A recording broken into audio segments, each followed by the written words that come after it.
الرحمن الرحیم الا ان اولیاء اللہ لا خوف علیہم ولا هم یحزنون الذین آمنوا وکانوا یتقون۔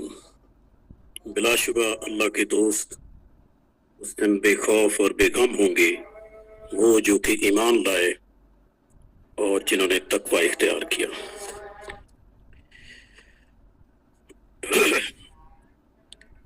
علامہ اقبال فرماتے ہیں کہ باقی نہ رہی تیری وہ آئینہ ضمیری، ہے کشتہ سلطانی و ملائی و پیری۔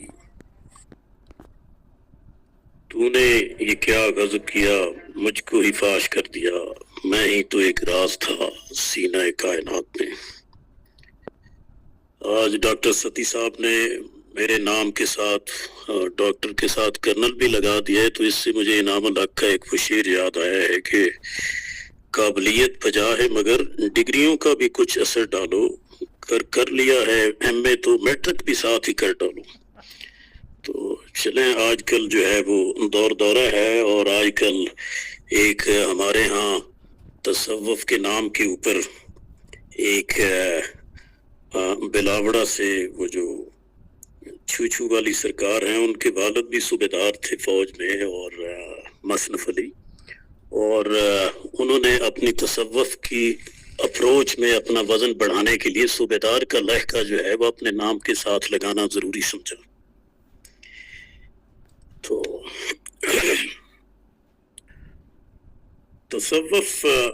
تصوف اسلامی میں جو ایک مرکزی حیثیت جس شخصیت کی ہے، ان کا نام جناب حسن بصری ہے۔ تقریباً نقشبندیہ سلسلہ کو چھوڑ کر باقی تمام جو ہے انہیں کے واسطہ سے حضرت علی علیہ السلام کے ساتھ اپنی نسبت جوڑتے ہیں، اور آپ کی ایک ایسی قداور شخصیت تھی جو کہ جاہ و جلال میں، حسن و خوبی میں، اہتمام میں، خطابت میں، بیان میں، فقہ میں، حدیث میں، تفسیر میں، اجتہاد میں اپنا ثانی نہیں رکھتے تھے۔ وہ ایک دور فتن تھا، اور آپ کی شخصیت میں یہ ساری خوبیاں موجود تھیں۔ امام محمد باقر سے ایک روایت منسوب ہے کہ حسن کے خطاب اور تقریر میں وہ بات ہے جو انبیاء کے ہاں پائی جاتی ہے۔ حضرت انس بن مالک کو حضرت عمر نے بصرہ میں لوگوں کو اسلام کی تعلیمات کے لیے بھیجا ہوا تھا، تو جب حسن بصری آپ کی ولادت مدینہ میں ہوئی، بصرہ کے قریب ایک عراق کا صوبہ تھا میسان، اس میں ایک چھوٹی سی جنگ کے دوران آپ کے والد موسیٰ رائی، جن کو یسار کے نام سے بھی یاد کیا جاتا ہے، اور ایک خاتون خیرہ کے نام سے، وہ مسلمان سپاہیوں کے ہاتھ آئے، اور موسیٰ رائی کو جناب زید بن ثابت صحابی رسول کے سپرد کیا گیا، اور خیرہ کو ام المومنین حضرت ام سلمہ کی خدمت میں پیش کیا گیا، جن کو بعد میں آزاد کر دیا گیا، اور ان دونوں نے آپس میں شادی کی، اور ان کے بطن سے جناب حسن بصری 642 عیسوی میں تقریباً 20-21 ہجری حضرت عمر کے عہد خلافت میں پیدا ہوئے۔ بچے کو حضرت عمر کے پاس لے جایا گیا، تو آپ نے ان کی صورت کو جب دیکھا تو آپ نے فرمایا یہ بچہ اتنا حسین ہے، اس کا نام حسن رکھا جائے، اور ان کے حق میں دعا فرمائے کہ یا اللہ حسن کو علم دین عطا فرما، اور لوگوں میں اس کی عزت افزائی اور لوگوں کا محبوب بنا دے۔ اور پھر لوگوں نے دیکھا کہ وہ دعا قبول ہوئی۔ آپ کا بچپن مدینہ منورہ میں گزرا، اور بہت سے اصحابی رسول کے ساتھ بھی آپ کا ملنا جلنا رہا، اور آپ فرماتے ہیں کہ میں 14 سال کی عمر میں تھا کہ جب حضرت عثمان کو میں نے مسجد نبوی میں خطبہ جمعہ دیتے ہوئے سنا، اور ان کے پیچھے نماز بھی پڑھی۔ اس کے بعد آپ بصرہ منتقل ہو گئے، اور غالباً حضرت عثمان کی شہادت کے وقت بھی آپ وہیں موجود تھے، لیکن بعض کا خیال ہے کہ حضرت علی سے آپ کا کلام یا سماع نہیں ہوا، لیکن غالب لوگوں کی رائے یہ ہے کہ چونکہ مدینہ میں تھے اور سب اصحاب سے ملنا جلنا تھا، تو یہ ممکن نہیں ہے کہ حضرت علی سے شناسائی یا آپ کا حصول اکتساب علم نہ ہوا. تو لیکن حیرت کی بات ہے کہ آپ ایک بلند پایا مفسر جو کہ ابن عباس سے آپ نے تفسیر کا علم حاصل کیا اور محدث فقیہ، آپ کے ہم اثر لوگوں نے کہا کہ حسن سے پڑھ کر اس وقت کوئی فقیہ نہیں ہے، اور آپ کے استاد انس بن مالک نے سے کسی نے کوئی مسئلہ پوچھا تو انہوں نے فرمایا کہ جاؤ حسن سے پوچھو، اسے یاد ہے اور ہم بھول چکے ہیں. تو یہ مقام تھا آپ کا. لیکن ان کی باقی خوبیاں جو ہیں وہ ہمارے سامنے نہیں آتی، نہ ان کی تفسیر کوئی اس وقت موجود ہے، نہ ان کی فقہ کے مسائل حدیث کی روایتوں میں ذکر ملتا ہے. لیکن تصوف میں ان کو مرکز اور نسبت کے لحاظ سے ان کو سیڑھی بنایا گیا. تو بہرحال آپ زہد و تقویٰ میں بھی اپنی مثال آپ تھے اور بہت برگزیدہ انسان تھے. تو آج ہم فکر اسلامی اور تصوف کے بارے میں بات کر رہے ہیں.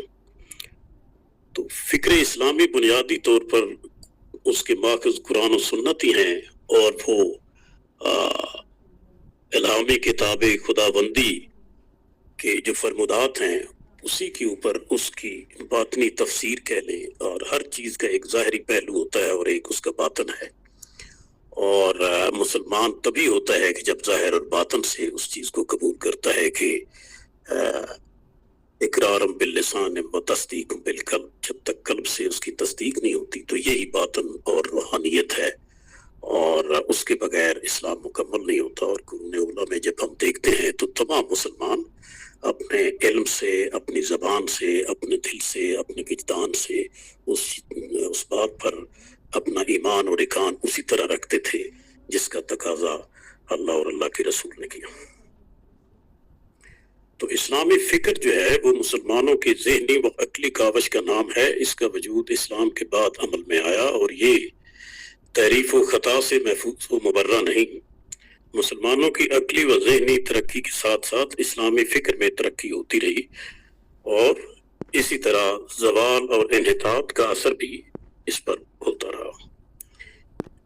ابتدا میں اسلامی فکر کی بنیاد اجتہاد پر تھی جس کے ماخذ قرآن و سنت تھے، اور اس میں سچائی اور ترقی کا وصف نمایاں تھا. پھر جب اس فکر میں تبدیلی پیدا ہوئی تو اس کا رخ بیرونی فکر کی جانب ہوا، اور اجتہاد پر توجہ کم ہو گئی اور مختلف نظریات اور رجحانات کا امتزاج ہوا. یونانی، مشرقی اور برہمنی افکار کا عربی میں ترجمہ ہوا تو مسلمانوں کو بھی الہیات، طبیعت، زاہدانہ اور اشراقی علوم سے واقفیت ہوئی. اور اس وقت سے تصوف، سحر، طلسمات، حروف کے خاص سے متعلق علوم بھی پیدا ہوئے. دیگر زبانوں سے جو ترجمے ہوئے اس کا اثر اسلامی علوم پر بھی پڑا، اور عقیدہ و عمل کی جملہ گوشی کسی نہ کسی طرح خارجی فکر کے زیر اثر آئے. مشرق کے تصوف و زہد کے ترجمہ کے بعد اسلامی فقہ کے مقابل اسلامی تصوف رونما ہوا، اور بالآخر رفتہ رفتہ وہ اسلام کے بنیادی افکار سے انحراف اختیار کرتا گیا.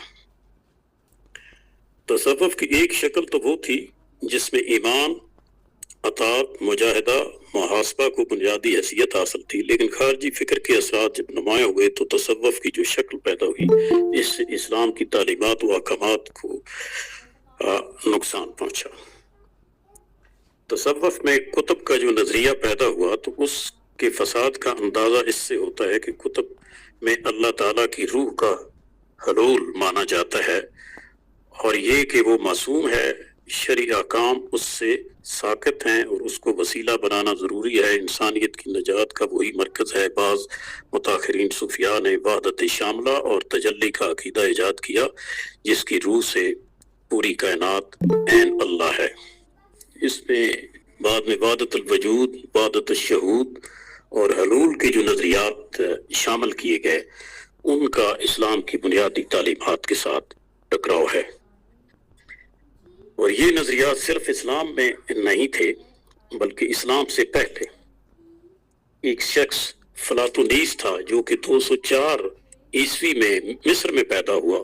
اور اس نے افلاطونی خیالات کو ایک نئی جہت کے ساتھ پیش کیا اور اس میں اس نے وحدت الوجود کا نظریہ پیش کیا۔ ہندوستان کی بات کریں تو اس میں جو قدیم علوم ہیں ان کے وید کی 4 کتابیں ہیں جو معروف ہیں، اس میں رگ وید ہے، سام وید ہے، تاجر وید ہے اور اتھر وید، یاجر اور اتھر وید۔ اور ان کتابوں کی بعد میں تشریحات اور تفسیرات لکھی گئیں جن کو اپنشدوں کا نام دیا گیا، اور ان میں جو ایک معروف ہوئی وہ تقریباً رسول اکرم کے 2 صدیوں کے بعد 788 میں شنکر اچاریہ ایک آدمی پیدا ہوا کیرالا کی ریاست میں ہندوستان میں، اور تقریباً 30-31 برس کی عمر پائی اس نے، جو کہ 820 کے قریب اس کا انتقال ہوا۔ اور اس نے جو شرح یا تفسیر لکھی، اس نے ان تمام اپنشدوں کو اور ویدوں کو ایک ساتھ کر دیا، اور اس نے دوئی کے تصور کو ختم کیا اور ویدانت کا تصور پیش کیا، جو کہ بالکل وحدانیت کے لحاظ سے وحدت الوجود میں اور اس میں کوئی فرق نہیں ہے۔ اور وہ ابن عربی سے، چونکہ پہلے کا آدمی تھا، ابن عربی جو ہے تقریباً 12ویں صدی میں پیدا ہوئے اندلس میں، اور وہ اس وقت نو فلاطونیت اور شنکر اچاریہ کی کتابوں کے تراجم جو ہیں وہ انہوں نے اس سے استفادہ کیا، اور اس طرح سے اسلامی تصوف کے اندر وحدت الوجود کا ایک نظریہ جو ہے وہ پروان چڑھا۔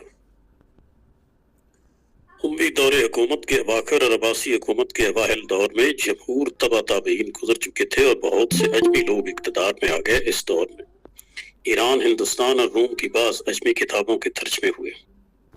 نبی اکرم صلی اللہ علیہ وسلم کا فرمان صادق ہے کہ پھر جھوٹ پھیل جائے گا، انسان بغیر طلب کی شہادت دے گا اور بغیر طلب قسمیں کھائے گا۔ ان حالات میں 3 مسائل کا ظہور ہوا، یعنی رائے، تصوف اور کلام۔ اسی طرح جمہوریت اور تمثیل کے نظریے بھی سامنے آئے۔ اہل رائے کا بڑا طبقہ کوفہ سے تعلق رکھتا تھا، وہاں پر تشیع اور جھوٹ کے ساتھ ہی رائے کا غلبہ تھا۔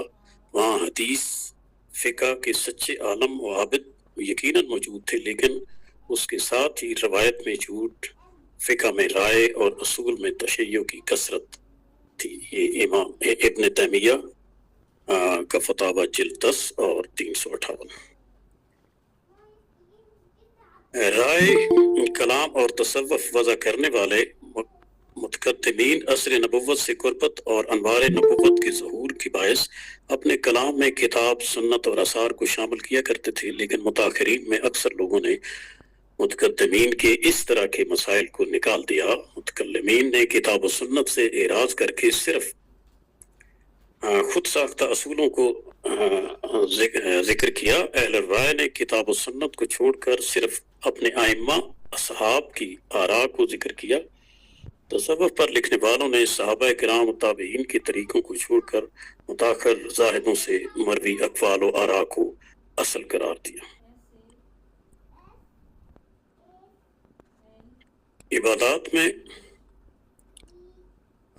نئے طریقوں کے انعقاد، جسے بدعت بھی کہا جاتا ہے، وہ سامنے آنے لگے، اور شیطان ان عبادتوں کو مزین کر کے پیش کرتا ہے، جس کے نتیجے میں وہ شرعی راہ، حتیٰ کہ قرآن و حدیث کے علم کو ناپسند کرنے لگے، اور قرآن و حدیث کو سننا بھی پسند نہیں کرتے تھے۔ ان میں اتنی شدت پیدا ہو جاتی ہے کہ علم اور کتاب بلکہ قرآن کو بھی ناپسند کرنے لگتے ہیں۔ سر سکتی کا بیان ہے کہ مذکورہ لوگوں میں سے ایک شخص میرے پاس آیا اور قلم دوات دیکھ کر اٹھ کھڑا ہوا اور بیٹھا نہیں، جبکہ جنید جیسے معروف صوفی کا قول ہے کہ ہمارا یہ قول کتاب و سنت پر مبنی ہے، اگر کسی نے قرآن نہ پڑھا ہو اور حدیثیں نہ لکھی ہوں تو اس کی پیروی نہیں کی جائے گی۔ قرآن و سنت میں اس بات کی صاف وضاحت کر دی گئی ہے کہ عقیدہ اور عمل میں مسلمان کون سا اسوہ نمونہ سامنے رکھیں، اور حق و باطل کو پرکھنے کے لیے کس معیار کو کسوٹی سمجھا جائے گا۔ لقد کان لکم فی رسول اللہ اسوۃ حسنہ۔ لیکن امت کی تاریخ کا سب سے بڑا المیہ یہ ہے کہ بہت سے لوگ اس تعلیم سے غافل ہو گئے اور اسلام کے مقرر کیے ہوئے معیار کو چھوڑ کر دوسری شخصیات اور ان کے اقوال و نظریات کو معیار بنا لیا. اس سے امت میں افتراق و اختلاف پیدا ہوا اور آج تک یہ سلسلہ باقی ہے. حق کو پرکھنے کے لیے اگر اسلام کا بنایا ہوا معیار اختیار کیا جاتا تو کبھی ایسی صورت پیدا نہ ہوتی. سب سے افضل طریقہ اور اللہ تعالیٰ تک پہنچنے کا راستہ وہی ہے جس پر نبی اکرم صلی اللہ علیہ وسلم اور آپ کے اصحاب تھے. اگر کسی نے علماء و فقہا یا عباد اور زہاد میں سے کسی کے طریقہ کو صحابہ کرام کے طریقہ سے افضل جانا تو وہ ظاہر خطا کار اور گمراہی کے راستے پر ہوگا. ائمہ اور شیوخ کی جانب نسبت مسلمان رسول اکرم کی رسالت کا کلمہ پڑھتا ہے اور قرآن کے مطالبہ کے مطابق آپ کی اتباع کا اقرار کرتا ہے. اس سے یہ سمجھا جا سکتا ہے کہ صرف قابل اتباع آپ ہی کی ذات گرامی ہے. کوئی امتی نبی کریم کے درجے کو نہیں پہنچ سکتا.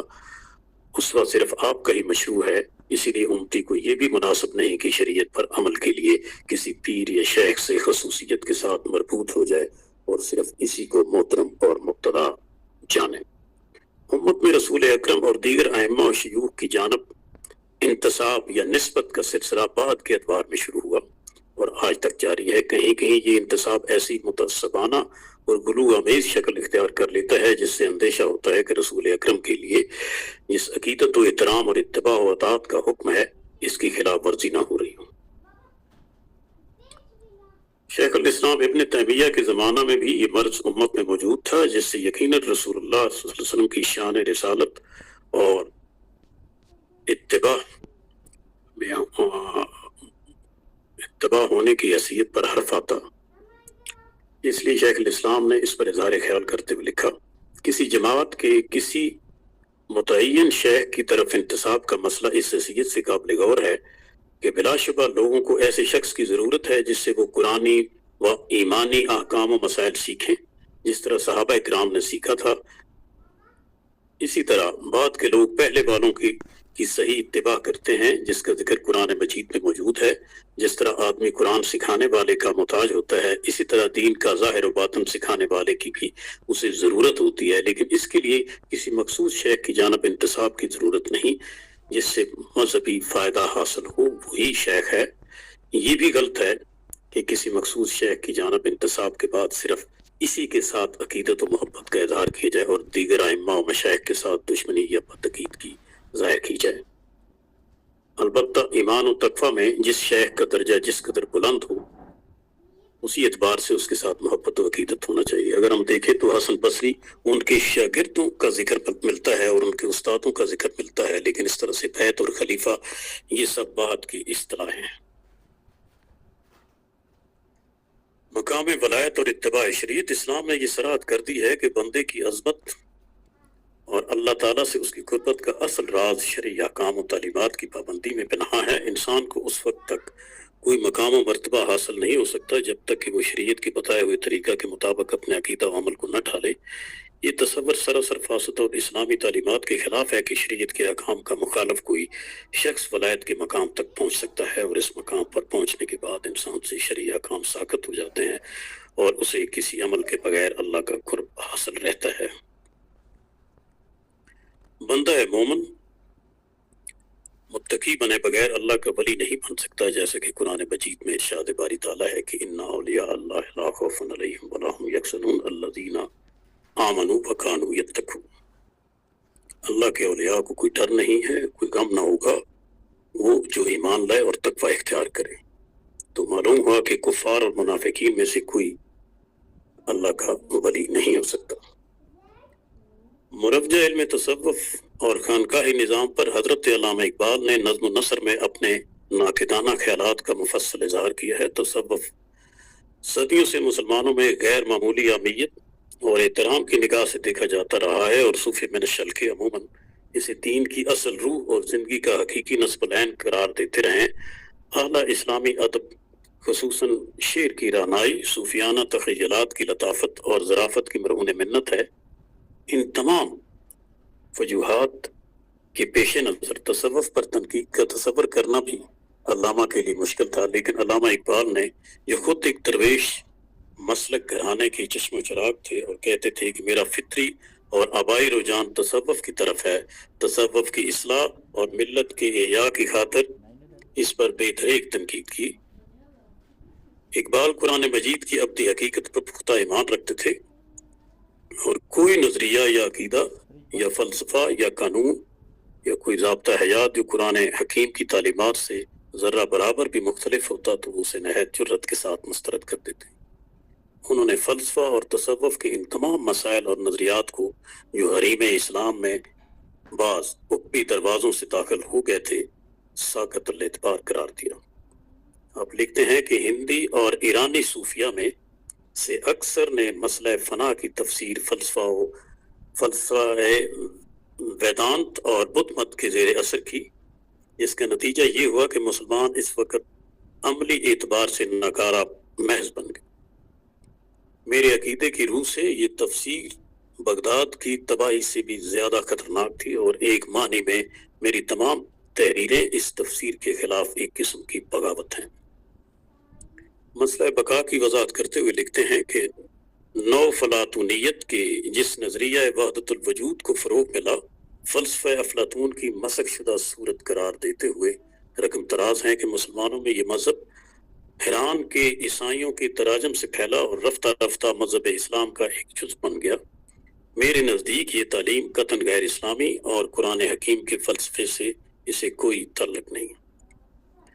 علامہ اقبال نے تصوف کے مثبت اور منفی پہلوؤں پر اظہار خیال کرتے ہوئے لکھا کہ تصوف سے اگر یہ علامہ اسلم جراج پوری کو سے یہ خط و خطابت ہوئی نے فرمایا کہ تصوف سے اگر اخلاص فی العمل مراد ہے اور یہی مفہوم قرون اولیٰ میں اس کا لیا جاتا تھا تو کسی مسلمان کو اس پر اعتراض نہیں ہو سکتا.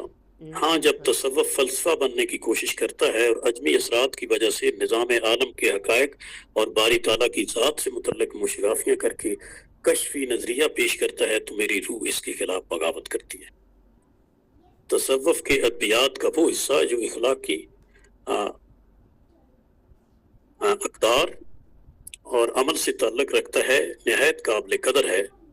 فلسفے کا حصہ محض بیکار اور بعض صورتوں میں میرے خیال میں تعلیم قرآن کے مخالف ہے. علامہ اقبال کے نزدیک فلسفیانہ تصوف جس کی نظریات نے مسلمانوں میں نفی خودی اور ترک دنیا کا رجحان پیدا کیا افلاطون کے بے روح اور خود گریز فلسفے کا نتیجہ تھا. انہوں نے افلاطون پر سخت تنقید کرتے ہوئے کہا کہ اس کے نزدیک زندگی کے اسرار پردہ موت میں پنہاں ہے. وہ ایک گوسفند جس کو بھیڑ یا میڈا کہتے ہیں گوسفند ہے جس کا ظہور انسانی لباس میں ہوا. اس کی عقل آسمانوں میں سرگرداں رہی اور دنیا اور اس کے ہنگاموں کو اس نے محض ایک افسانہ قرار دیا. ہستی کو نیستی تصور کیا. وہ ذوق عمل سے محروم ہونے کے سبب کشمکش حیات سے دور رہا. اس طرح آپ نے اپنی شاعری میں ایک مقام پہ فرمایا کہ تڑپ رہا ہے فلاطوں میان غیب و حضور، ازل سے اہل خرد کا مقام ہے اعراف، تیرے ضمیر پر جب تک نہ ہو نزول کتاب، گرا کشا ہے نہ راضی نہ صاحب کشاف.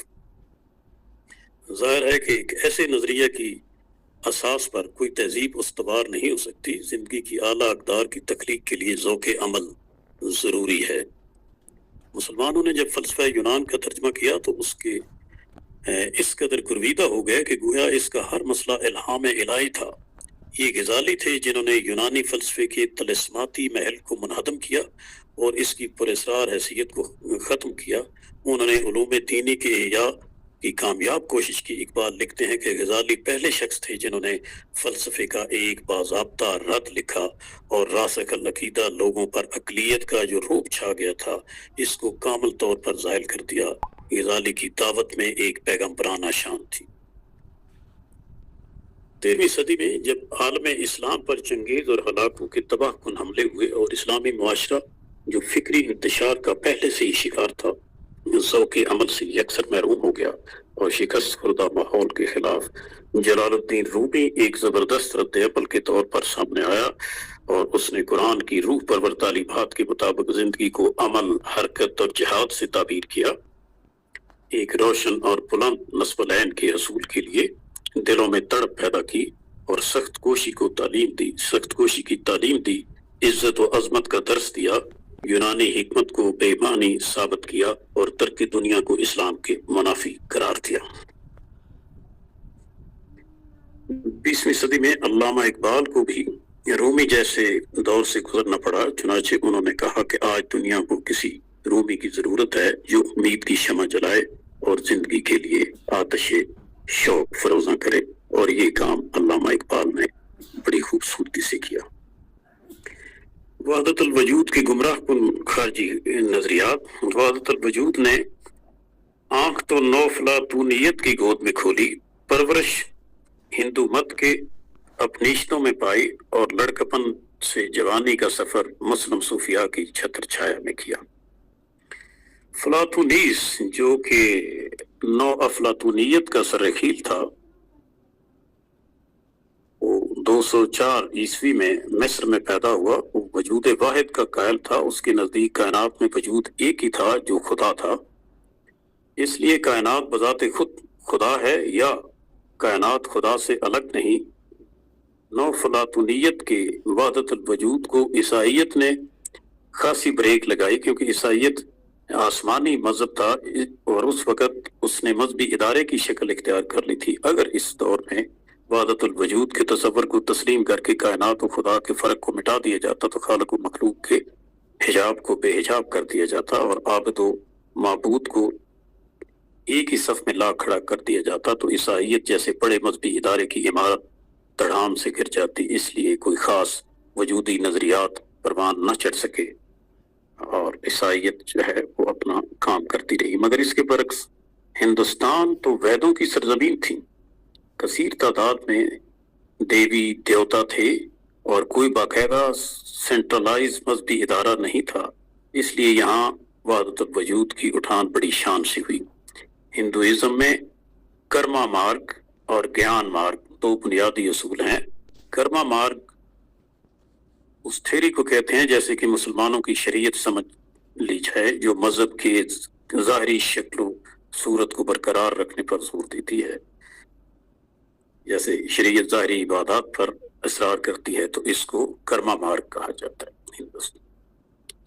اور اس کے مد مقابل گیان مارگ جو کہ طریقت کا راستہ بیان کیا گیا ہے۔ گیان مارگ عابد و معبود کے تعلق سے ماورا، گیان مارگ سے ویدانت کا مکتبہ فکر نکلا، اور اس میں اسی طرح سانس روکنا، مجاہدہ کرنا، کم سونا، کم کھانا اور مراقبہ اور عبادات اور خیال، وہ سب چیزیں وہی شامل ہیں جو کہ ہمارے صوفیاء کے ہاں جن کا رواج ہے۔ یہ ہندو مت میں پھیلے سینکڑوں دیوتاؤں اور معبودوں کے خلاف ایک رد عمل تھا ویدانت کا فلسفہ۔ یہ دیوتاؤں کی تقسیم اور ان کے مراتب اور ان کے درجات کی تقسیم، ان سب کے خلاف رد عمل میں ویدانت کا مکتبہ فکر ابھرا، اور اس کی ایک سرخیل شنکراچاریہ کے نزدیک کائنات کی اصل حقیقت برما ہے۔ برما وہی ذات خدا وند کو کہتا ہے جس کی نہ کوئی تخلیق ہے، نہ کوئی حد ہے، نہ کوئی حساب ہے، نہ کوئی شکل ہے، اور سب اس کی مرہون منت ہیں، اور وہی اپنا وجود رکھتا ہے، اور باقی سب مایا بھی ان کی وہ دھوکہ ہے، وہم ہے۔ یہ کائنات جو ہے یہ ساری ایک فریب محض ہے، اور ذات ایک ہی ہے جو کہ برما ہے اور خدا بند کی ذات ہے۔ دیشوں میں لکھا ہے کہ ہم سب برما حقیقت مطلق سے نکلے ہیں اور اسی کی طرف لوٹ کر جائیں گے۔ ابن عربی فصوص الحکم میں اسی نوعیت کی بات کہتے ہیں کہ ہم احادیث سے نکلے تھے اور فنا ہو کر اسی میں جائیں گے۔ تو آپ ملاحظہ فرما سکتے ہیں کہ ان دونوں باتوں میں کوئی خاص فرق نہیں ہے۔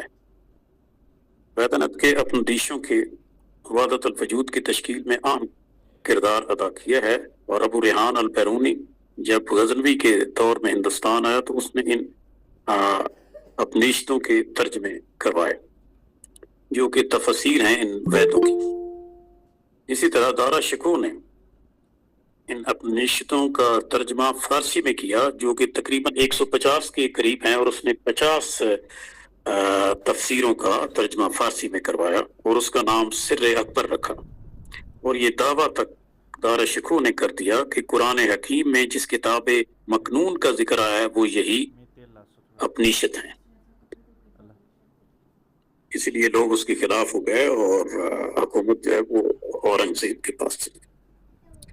قاضی جاوید صاحب اپنی کتاب تاریخ و تہذیب میں لکھتے ہیں کہ وحدت الوجود خالص ہندوستانی تصور ہے۔ ان کا دعویٰ ہے کہ بایزید بسطامی جو اولین وجودی صوفیاء میں شمار ہوتے تھے، انہوں نے وحدت الوجود کا درس اپنے ایک ہندوستانی استاد بو علی سندھی سے لیا۔ مولانا عبید اللہ سندھی نے بھی کسی جگہ بایزید بسطامی اور ان کے استاد بو علی سندھی کے متعلق یہی لکھا ہے۔ مگر اسلامی وحدت الوجود کی فلسفیانہ عمارت کھڑی کرنے میں ابن العربی کا بڑا ہاتھ ہے۔ یہ ایک عرب سردار حاتم طائی کے بھائی کی اولاد سے اندلس میں پیدا ہوئے۔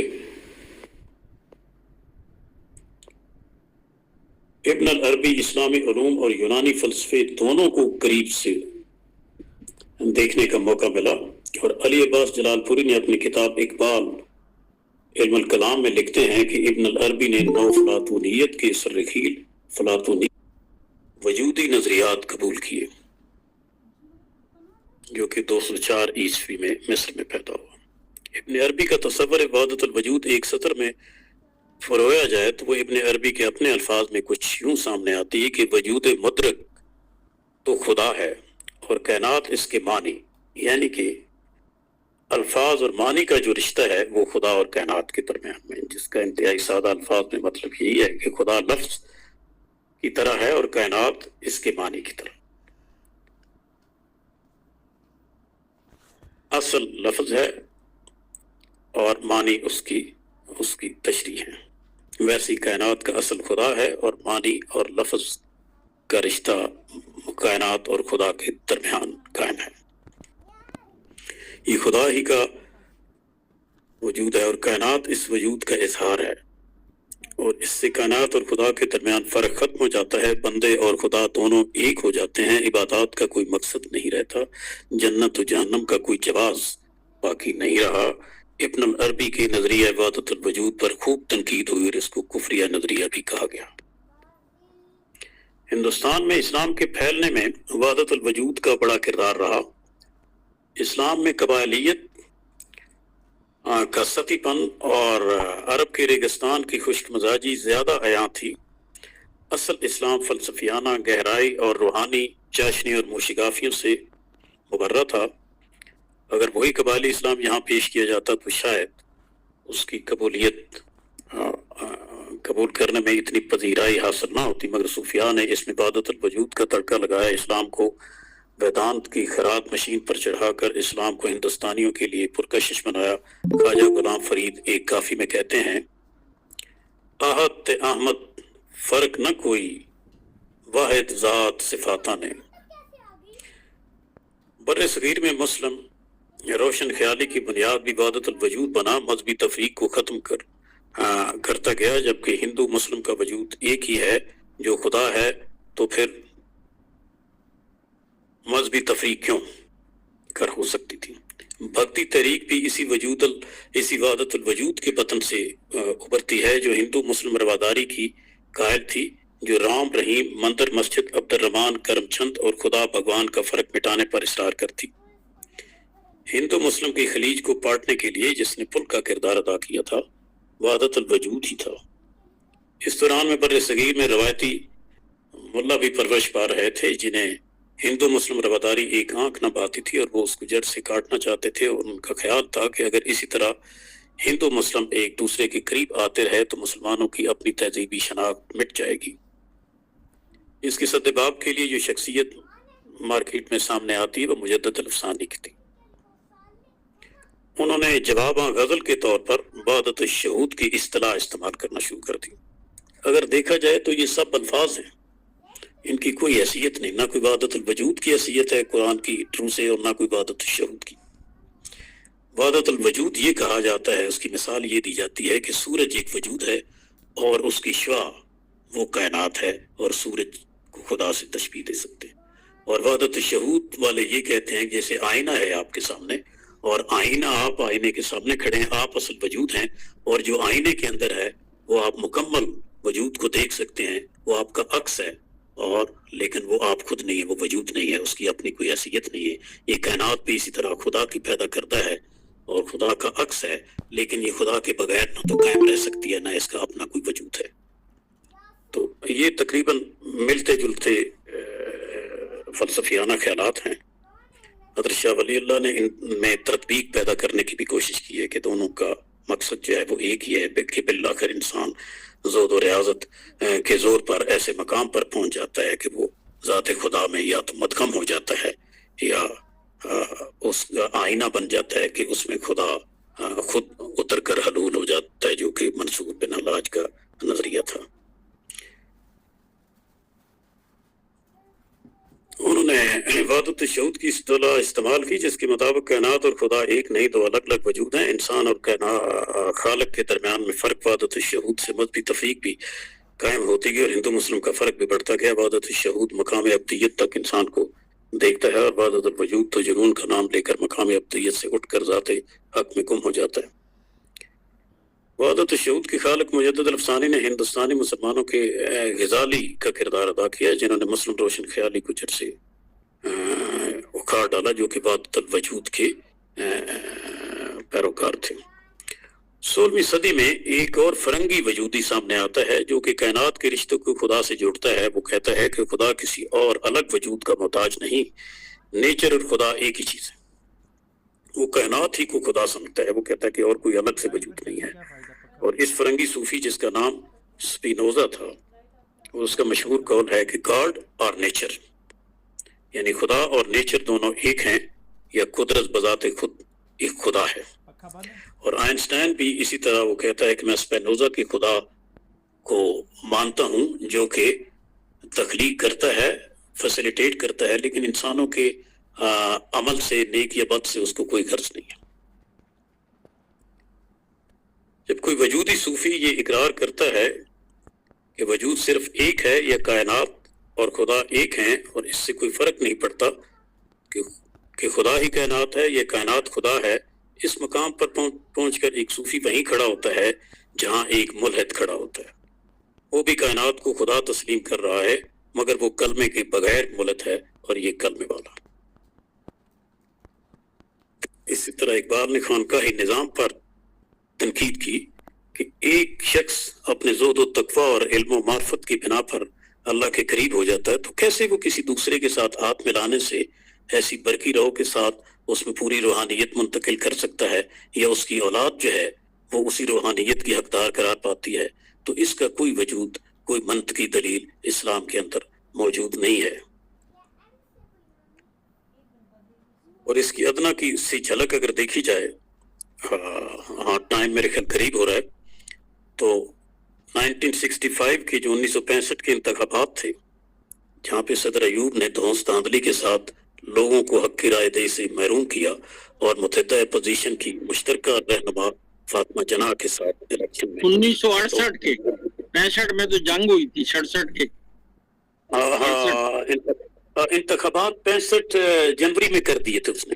اچھا اور 65 پھر اس میں جنگ ہوئی تھی۔ یہ پہلے مارچ میں ہونا تھے، اور پھر جب ایوب نے بڑھتی مقبولیت دیکھی فاطمہ جناح کی، جن کو کہ متحدہ اپوزیشن نے راضی کیا تھا کہ ایوب نے چیلنج کیا تھا کہ آپ متفقہ امیدوار ہی صدارتی کوئی نہیں لا سکتے، تو انہوں نے دو لوگوں کا نظر تھی، ایک فاطمہ جناح اور دوسرے جو گورنر تھے جنرل اعظم خان، ان کے اوپر۔ تو پہلے فاطمہ جناح کے پاس گئے نوابزاد نصر اللہ خان، اور یہ سب مل کے، اور انہوں نے ان کو قائل کیا کہ اگر آپ نہیں مانیں گی تو اس سے لوگ بڑے جو ہے وہ مجروح ہوں گے، ان کے جذبات، اور اس وقت ضرورت ہے۔ اور آپ نے پھر اس بات کو قبول کیا، اور پورے بنگال میں اور پاکستان کے اندر ان کی اتنی مقبولیت تھی، لوگ چٹاگانگ سے لے کے ڈھاکہ تک 230 میل تک انسانی زنجیر بنا کر ان کی استقبال کے لیے کھڑے ہو گئے۔ تو انہوں نے ان کی مقبولیت سے گھبرا کر مارچ کا الیکشن جو ہے وہ جنوری میں رکھ دیا، اور 1 مہینے کی صرف الیکشن ریلی کرنے کی اجازت دی، اور کہا کہ آپ 9 فنکشن زیادہ سے زیادہ کر سکتے ہیں۔ تو اس میں اگر آپ دیکھتے ہیں تو آپ دیکھیں کہ کون کہاں کھڑا تھا۔ اس میں ایک تحریر کا ٹکڑا تھا، میں پڑھ کے سناتا ہوں کہ پنجاب کے تمام گدی نشین، میں باقی سیاسی لوگوں کی بات نہیں کر رہا، اور صاحبزادگان و سجادہ نشین سوائے پیر مکھڑ صفی الدین کے، باقی سب ایوب خان کے ساتھ ہو گئے۔ سیال شریف کے پیروں نے تو فاطمہ جناح کے خلاف فتویٰ بھی دیا۔ پیر آف دیول نے داتا دربار پر مراقبہ کیا اور فرمایا کہ داتا صاحب نے حکم دیا ہے کہ ایوب خان کو کامیاب کیا جائے ورنہ خدا پاکستان سے ناراض ہو جائے گا۔ آل و مہار کے صاحبزادہ فیض الحسن نے عورت کے حاکم ہونے کے خلاف فتویٰ جاری کیا۔ یہ وہی صاحبزادہ صاحب ہیں جو کہ عطا اللہ شاہ بخاری کے تحریک حرار کے ایک سرکردہ رکن تھے، اور انہوں نے کانگریس سے رشوت لی۔ پتہ نہیں شاہ صاحب کو معلوم تھا یا نہیں تھا، اور مجھے ان کے خاندان کے ایک آدمی نے بتایا کہ اس وقت 1 لاکھ کی رشوت جو ہے فیض الحسن کو دی گئی تھی، اور ان کی شادی جو ہے وہ جلال پور شریف کے امیر حزب اللہ پیر فضل شاہ کی بیٹی سے ہوئی۔ اور بعد میں جب ان کے گھر گئے تو انہوں نے کہا جس برتن میں فیض الحسن نے کھانا کھایا وہ برتن بھی توڑ دو، کیونکہ انہوں نے مسلم لیگ کو ووٹ نہیں دیا اور کانگریس کو ووٹ دیا۔ تو یہ صوفیاء کا جو کردار ہے بظاہر ہمارے پاس جو اس وقت موجود ہیں۔ عورت کے حکم کے خلاف فتویٰ دیا۔ مولانا عبد الحامد بدیوانی صدر جمعیت العلماء پاکستان نے فاطمہ جناح کی نامزدگی کو شریعت کے منافی اور ناجائز قرار دیا۔ مولانا حامد سعید کاظمی کے والد علامہ احمد سعید کاظمی نے ایوب خان کو ملت اسلامیہ کی آبرو قرار دیا۔ یہ وہ لوگ تھے جو دین کے خادم ہیں۔ مولانا غلام غوث ہزاروی سابق ناظم اعلیٰ مجلس اعرار اور مرکزی رہنما جمعیت علماء اسلام نے کھل کر ایوب خان کی حمایت کا اعلان کیا اور دعا بھی کی۔ پیر افضل کوڑی نے فاطمہ جناح کی نامزدگی کو اسلام سے مذاق قرار دے کر عوامی لیگ سے استعفیٰ دیا اور ایوب خان کی حمایت کا اعلان کر دیا۔ دوسری طرف جماعت اسلامی کے امیر مولانا سید ابو الاعلیٰ مودودی کا ایک جملہ زبان ذات عام ہو گیا کہ ایوب خان میں اس کے سوا کوئی خوبی نہیں کہ وہ مرد ہیں، اور فاطمہ جناح میں اس کے سوا کوئی کمی نہیں کہ وہ عورت ہیں۔ صدارتی الیکشن 1965 کے دوران گورنر امیر محمد خان چند لوگوں سے پریشان تھے، ان میں سر فہرست سید ابو الاعلیٰ مودودی، شوکت ایجاد، خواجہ صفدر، والد خواجہ آصف چودھری احسن لیگ، والد اعتزاز احسن، خواجہ سعد رفیق کے والد سعد رفیق، کرنل عابد امام عابدہ حسین کے والد، اور علی احمد تالپور اور مولانا عبدالستار نیازی تھے۔ یہ لوگ آخری وقت تک فاطمہ جناح کے ساتھ رہے۔ پاکستان کا مطلب کیا، لا الہ الا اللہ جیسی نظم لکھنے والے اصغر سودائی ایوب خان کے قصیدے اور ترانے لکھتے رہے۔ اکاڑا کے ایک شاعر ظفر اقبال اور سرور امبالوی اور دیگر شعراء اسی کام میں مصروف تھے، اور دوسری طرف حبیب جالب، ابراہیم جلیس، میاں بشیر احمد، استاد دامن، شورش کشمیری جیسے لوگ فاطمہ جناح کے جلسوں کے شاعر ہوں، بیارابط دستے کے سپاہی بنے۔ جالب نے انہی جلسوں سے اپنے کلام میں شہرت حاصل کی۔ سمیٹ لیجیے زمانہ اجا صاحب۔ جناب، تو یہ ایسے نظریات ہیں کہ ہمارے صوفیاء تو یہاں تک کہتے ہیں کہ پیر کامل صورت ذل الہ، یعنی دید پیر دید کبریا، وما علینا الا البلاغ۔ شکریہ جناب، آپ نے بڑی تفصیل سے تصوف اور اس کے اتار چڑھاؤ اور باہر سے جو چیزیں اندر آ گئیں، جو اندر سے باہر گئیں، ساری چیزوں کو بہت اچھے تشریح فرمائی۔ اب اس پہ جو بھی سوال کوئی کرنا چاہتے ہیں، کوئی تبصرہ فرمانا چاہتے ہیں، ہاتھ کے نشان بنائیں تاکہ ہم آگے پروگرام چلائیں۔ جی سبیہ بانو صاحبہ نے ڈاکٹر صاحبہ۔ السلام علیکم۔ وعلیکم السلام جی۔ بہت بہترین مقالہ تھا، بڑی گہرائی سے سب پہلوؤں کا احاطہ کیا گیا۔ مجھے دلچسپی پیدا ہوئی جب آپ نے راجہ شکوہ والی بات کی کہ راجہ شکوہ نے یہ بات کہی تھی کہ کتاب مکنون جو ہے، جس کا ذکر قرآن حکیم، کتاب مکنون کا اشارہ وہ اپنشد دارا شکوہ نے یہ بات کی تھی۔ تو اس پہ تھوڑی سی روشنی ڈالیں کہ اس کے پیچھے اس کے کیا افکار تھے جو اس نے یہ بات کی تھی۔ جی ڈاکٹر زمان صاحب۔ جی میں اس کو زیادہ تو نہیں جانتا کہ دارا شکوہ نے، لیکن اس کا جو رجحان تھا وہ اسی فلسفہ عبادت الوجود کی طرف تھا، اور جو یہ اپنشد ہیں اس میں مکالمے ہیں، اس میں جو ان کے مختلف خدا ہیں ان کی آپس میں کشمکش اور ان کے خیالات کے یہ جو سورج ہے یہ آپ ہی ہیں، اور یہ جو ہوا چلتی ہے یہ آپ ہی ہیں، اور یہ جتنا بھی وجودی کائنات ہے وہ سمجھتے ہیں کہ ایک ہی وجود ہے، اور ہم جب نہیں ہوں گے تو اسی وجود سے جا کے ملیں گے۔ جو کہ یہ خیالات یہ ہیں کہ پیدا کہاں سے ہوئے، جب لوگوں نے اپنے افکار میں یہ سوچا کہ جب کائنات میں کچھ بھی نہیں تھا تو خدا موجود تھا، اور جب کچھ بھی نہیں ہوگا تو خدا ہوگا، تو لہٰذا ہم کہاں سے پیدا ہوئے، اور وہ خالق و مخلوق کے تصور کو نفی کرتے ہیں، اور ایک الگ سے انسان کے وجود اور اس کی خودی اور اس کے جو انفرادیت ہے اس کی نفی کر کے اس کو کائنات کے اندر ضم کر دیتے ہیں، اور جیسے قطرہ جو ہے وہ پانی سمندر کے ساتھ مل کے سمندر بن جاتا ہے، یہ وہ خیالات تھے۔ تو انہی خیالات کا اثر تھا کہ وہ سمجھتے تھے کہ ہم پھر خدا بن سکتے ہیں، اور یہ ذل الہی کو یہ بات سوٹ کرتی ہے کہ ذل الہ بھی بادشاہ کو بھی کہا گیا، جو کہ شروع میں نے اقبال کا شعر پڑھا تھا کہ باقی نہ رہی تیری وہ آئینہ ضمیری، اے کشتہ سلطانی و ملائی و پیری، کہ تجھے بادشاہ نے بھی تلوار کے زور پر تجھ پر حکومت کی، اور ملا نے اپنے فتموں کے زور پر تجھے غلام بنائے رکھا، اور صوفی نے اپنی باطنی طاقت کی بدولت تجھے غلامی میں جکڑے رکھا اور اپنی جیبیں بھرتا رہا، اور غریب جو ہے غریب جو مرید ہے وہ غریب سے غریب تر ہوتا گیا اپنی مشکلوں کے حصول کے لیے۔ تو یہ شاید ذل الہ کو یہ بات سوٹ کرتی تھی، جیسے کہ انہوں نے کہا کہ یہ ذل دید پیر جو ہے وہ دید کبریا ہے، تو ذل الہ جو ہے وہ بھی خدا کا پرتو، بادشاہ بھی اپنے آپ کو یہی کہتے تھے، جیسے کہ فرعون کہتا تھا کہ انا ربکم الاعلی۔ تو یہ باتیں سب ان کو سوٹ کرتی تھی، تو اس لحاظ سے میرے خیال دارا شکو نے وہ جو تراجم کرائے، تو اس کو یہ بات اپنے قریب اس کی بادشاہت کو، اس کی سلطنت کو دوام بخشنے کے لیے اس کو سوٹ کرتی تھی۔ اچھا، تو اس وحدت الوجود اور وحدت الشہود کی آپ نے بات کی نا، اور مجھے آپ کے سارے مقالے میں یہ بات بہت اچھی لگی، سمجھ آئی کہ یہ صرف الفاظ ہیں، اور یہ ہم ظاہری بات ہے کہ اسلامی تعلیمات کا ان سے کوئی تعلق نہیں ہے۔ ہمارے پاس عقائد بہت واضح انداز میں، ہمارے پاس توحید، نبوت اور قیامت کے موجود ہیں، اور یہ محض خیال آرائیاں ہیں جو لوگوں نے کی ہیں، جس سے ظاہری بات ہے کہ اسلامی تصوف کا ان سے کوئی تعلق نہیں ہے۔ میں ٹھیک سمجھی ہوں؟ جی بالکل، جب سورہ اخلاص آ جاتی ہے تو ان میں سے ایسے کسی نظریے کا کوئی وجود نہیں رہتا کہ قل هو اللہ احد اللہ الصمد لم یلد ولم یولد ولم یکن لہ کفوا احد، نہ اس جیسا کوئی ہے، نہ اس نے کسی کو جنا ہے، نہ اس سے کوئی جنا گیا، اور وہ بے نیاز ہے۔ اور اس کے بعد جو ہے خدا مخلوق ہے، خدا مطلب اس نے مخلوق پیدا کی، وہ خالق ہے، تو خالق اور مخلوق کا تصور ہی ختم ہو جاتا ہے۔ یہ عبادت الشہود وجود، یہ ساری باتیں ہیں، یہ علوم ہیں، یہ خیالات ہیں، یہ الفاظ ہیں، ان کے پیچھے میرے نزدیک کوئی حقیقت نہیں ہے۔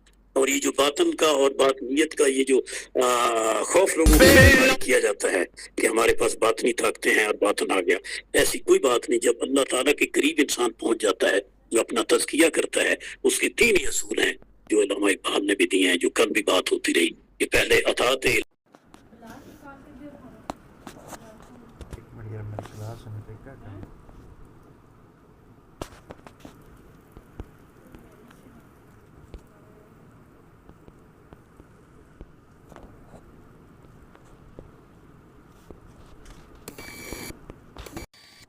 نہیں ہو سکتی۔ حسن بصری سے بھی یہی ہے، کوئی ایک روایت ملتی ہے کہ وہ کہیں پانی پہ مسلح ڈال کے بات کر رہے تھے، تو رابعہ بصری کا حضرت نے کہا کہ یہ کیا کر رہے ہو، یہ تو مکھی بھی تیرتی ہے، ٹھیک ہے، اور دل کا بھی تیرتا ہے، ٹھیک ہے، پتہ نہیں یہ روایت کہاں تک۔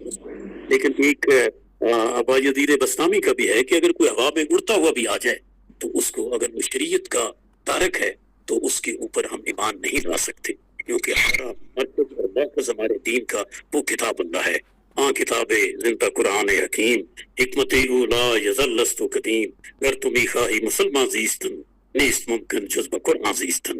دراصل ان ساری توجیہات اور موشگافیوں کا منبع اور مرکز یہ ہے کہ قرآنی تعلیمات سے لوگوں کو دور کیا جائے اور شیخ اور لوگوں کی بندگی کی جائے۔ اور آج دیکھیں جتنی جیبوں پر ڈاکہ ڈالا جا رہا ہے، جو انسان کچھ کیے بغیر کچھ کما رہا ہے، یہ نذرانے، یہ چیزیں، یہ کیا چیزیں ہیں؟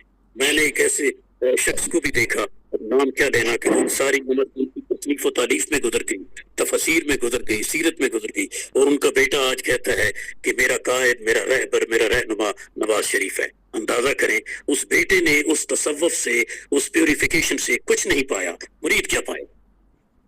جی بالکل، الحمدللہ جہاں تک میں نے اسلامی تصوف کا مطالعہ کیا ہے، تحقیق کی ہے، اسلامی تصوف صحیح معنوں میں ان سب چیزوں سے پاک ہے، اور الحمدللہ کہ کتاب خدا اور شریعت الہی کی مکمل پابندی کے بغیر نہ طریقت حاصل ہو سکتی ہے، نہ حقیقت کی منزل اور نہ معرفت حاصل ہو سکتی ہے۔